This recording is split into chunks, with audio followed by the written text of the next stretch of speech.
తర్జన భర్జన చేశారు, ఆలోచించారు, కడాన ఒకటే నిర్ణయించారు. ఎలాంటి తప్పు జరిగినా భవిష్యత్తులో పెను ప్రమాదం వస్తుందనే ఉద్దేశంతో మళ్ళీ కొత్త డయాఫామ్ వాల్కు పోవాలని చెప్పి నిర్ణయం చేశారు అధ్యక్ష. కొత్త డయాఫామ్ వాల్ ఈరోజు ఖర్చు చూస్తే 990 కోట్ల అధ్యక్ష. కానీ ఇమేజిన్ అధ్యక్ష ఇవన్నీ అంటే ఒక వ్యక్తి దుర్మార్గమైన ఆలోచన, పనికిరాని ఆలోచన, బాధ్యత రాహిత్యమైనటువంటి ధోరణి, ఇవన్నీ కలిసి రాష్ట్రానికి ఒక శాపంగా మారే పరిస్థితికి వచ్చింది. దానివల్ల మీరు చూస్తే మొత్తం 990 కోట్లు ఒకటి, ప్రాజెక్ట్ కాస్ట్ ఎక్స్లవేషన్ పెరిగింది, డిలే అయిపోయింది, హైడల్ ప్రాజెక్ట్ నిలిచిపోయింది, కరెంట్ వస్తే కరెంటు ఆగిపోయింది. అన్నీ కలిపితే కొన్ని వేల కోట్ల రూపాయలు రాష్ట్రానికి నష్టం వచ్చే పరిస్థితి వచ్చింది దిశ. 2019కి 71.93% పూర్తి చేశాం. వీళ్ళు వచ్చిన తర్వాత పూర్తయిన దిశ 3.84%, 5 సంవత్సరాలు. అంటే ఎంత నిర్లక్ష్య దిశ ఇది.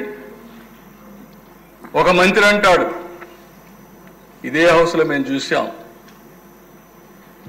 పర్సెంటా ఆ పర్సెంటా తొందర ఎందుకు అని అవగాహన చేస్తాడు, అవహేళన చేస్తాడు. అవగాహన రాహిత్యంతో అవహేళన. ఇక్కడే చూశా, ఆయన పోయాడు, ఇంకొక ఆయన వచ్చాడు. ఆయనకు టీఎంసీకి క్యూసెక్స్కి తేడా తెలియదు.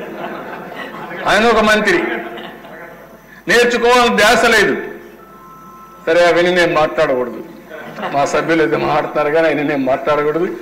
నాకు సభ్యత ఉంది, మీరు కూడా అవసరం లేదు. ఇక్కడ ఈ హౌస్లో ఉందాతనాన్ని పాటిద్దాం, అక్కడి నుంచి చేస్తారు.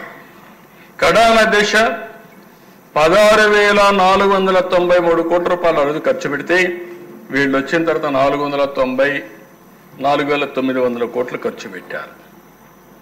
పోలవరం పూర్తయి ఉంటే దిశ 194 టీఎంసీ నీళ్లు మనం పొదుపు చేసుకునేవాళ్ళం, రిజర్వాయర్లో నీళ్లు నింపేవాళ్ళం.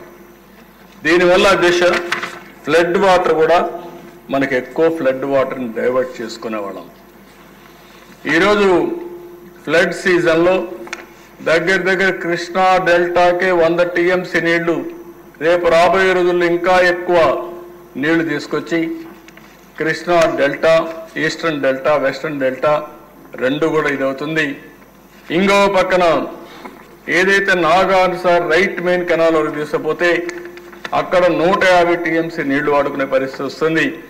రాయలసీమకు తీసుకుపోతే ఇంకా అన్ని రిజర్వాయర్లో నీళ్లు పెట్టుకునే పరిస్థితి వస్తుంది దిశ. ఆ విషయాలు నేను వస్తాను. ఈరోజు మీరు ఒకసారి చూస్తే దిశ అంటే ఈ అసెంబ్లీలో మేము చూసాం దిశ ఎన్ని విపరీతంగా, కనీసం గోదావరి నుంచి నీళ్లు తెస్తా ఉన్నారు. గోదావరి నుంచి పైన నీళ్లు వచ్చి శ్రీశైలంలో వేసేసి ఆ నీళ్లు తీసుకొచ్చి రాయలసీమను సస్యశ్యామలం చేస్తానంటే నేను ఎగతాళి కూడా చేశాను అనుకుంటాను. ఆ రోజు అసెంబ్లీకి కూడా నీళ్లు వచ్చాయి, కైలాసం వరదలు వచ్చేసాయని ఆ రోజు చెప్పాను అధ్యక్ష. అవగాహన లేకపోతే నేర్చుకోండి అంటే అవహేళన చేశారు నన్ను. ఇదే సీట్లో కూర్చొని చెప్పాను, తెలుగు గంగకు 5 టీఎంసీ నీళ్లు ఇవ్వాలి. మీరు రికార్డు చూస్తే ఐడియా వస్తుంది. 5 టీఎంసీ నీళ్లు ఇవ్వాలి. ఒరిజినల్గా 15 టీఎంసీ నీళ్లు. 3 ముఖ్యమంత్రులు, ఆనాటి ప్రధానమంత్రి ఇందిరాగాంధీ అందరూ కలిసి ఒప్పుకున్నారు. మహారాష్ట్ర, కర్ణాటక, ఆంధ్రప్రదేశ్, ఎన్టీ రామారావు గారి నాయకత్వంలో. ఆ రోజు ఎంజీఆర్ కూడా వచ్చాడు ఆ మీటింగ్.